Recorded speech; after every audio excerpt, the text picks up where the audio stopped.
মৃত্যুর পর কেউ ফিরে না এলেও এসেছিলেন স্বয়ং যীশু খ্রিস্ট, এমনটাই বিশ্বাস খ্রিস্ট ধর্মাবলম্বীদের। এরপর পুনরায় ভক্তদের সঙ্গে বসবাসও শুরু করেন, যার স্থায়িত্ব ছিল মাত্র 40 দিন। পরবর্তীতে চিরদিনের জন্য স্বর্গে গমন করেন এই ধর্মপ্রচারক, আর ফিরে আসেননি।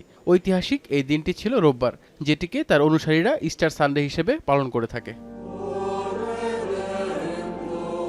যিশুর পুনরুত্থানের এই দিবসটি অর্থোডক্স ও ক্যাথলিকদের কাছে বেশ তাৎপর্যপূর্ণ। তবে ইস্টার সানডে উদযাপনে ডিম একটি অবিচ্ছেদ্য অংশ হিসেবে বিবেচিত হয়, কিন্তু এর ব্যবহার নিয়ে অনেকের মধ্যে মতভেদ রয়েছে। সেই সাথে রয়েছে অনেক কৌতূহল। খ্রিস্ট ধর্মে ডিম পুনরুত্থানের প্রতীক, তাই দিনটি উদযাপনের মূল অনুষঙ্গ হিসেবে ডিম ব্যবহার করা হয়। কেউ কেউ যিশুকে অভিনন্দন জানাতে ডিম সাজিয়ে থাকেন। এদিন শুভচিহ্নর ইঙ্গিত হিসেবে একে অপরকে রঙিন ডিম উপহার দিয়ে থাকেন। বাবা মায়েরা ডিম লুকিয়ে রাখেন এবং বাচ্চাদের তা খুঁজে বের করার রেওয়াজও রয়েছে। বিশেষ সম্মানের সঙ্গে এর ব্যবহার করা হয়, বিশেষ করে রাশিয়া ও পোল্যান্ডে ইস্টার এক নতুন জীবনের প্রতীক। অন্যদিকে হ্যালোইন, ক্রিসমাস নির্দিষ্ট তারিখে উদযাপন করা হলেও ইস্টারের ক্ষেত্রে এটি ব্যতিক্রম, কারণ প্রতি বছরেই এর তারিখ পরিবর্তিত হয়। মূলত বসন্তের প্রথম পূর্ণিমার পরবর্তী রোববার এই উৎসব পালন করা হয়ে থাকে। সেই হিসেবে এবার 20 এপ্রিল পালন করা হবে ইস্টার সানডে।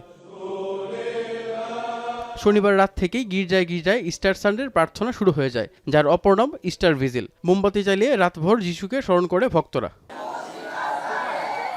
এদিকে ইস্টার উপলক্ষে লাতিন আমেরিকার দেশ ব্রাজিলে পূর্ণ সপ্তাহ পালন শুরু হয়েছে। এতে মশাল মিছিল করে দেশটির বাসিন্দারা। যুক্তরাজ্যের চিড়িয়াখানাগুলোতেও পেঙ্গুইন, বিড়াল, খরগোশ, পাখিসহ বিভিন্ন প্রাণীদেরকে মাছ, ডিম ও বিভিন্ন ধরনের খাবার উপহার দিচ্ছে কর্তৃপক্ষ। অন্যদিকে রোমান ক্যাথলিকরা ইস্টারের প্রস্তুতি নিতে শুরু করলেও পোপ ফ্রান্সিসের অংশগ্রহণ নিয়ে রয়েছে শঙ্কা। গত ফেব্রুয়ারি থেকে শারীরিক নানা সমস্যায় পর্যবেক্ষণে রয়েছেন 88 বছর বয়সী এই ধর্মযাজক। অভিজিৎ শান্ত, এখন বিশ্ব। লিলি হালাল বিউটি সোপ, বিএসটিআই কর্তৃক সনদপ্রাপ্ত দেশের প্রথম হালাল বিউটি সোপ। দীপ্তিময় উজ্জ্বল ত্বকের জন্য।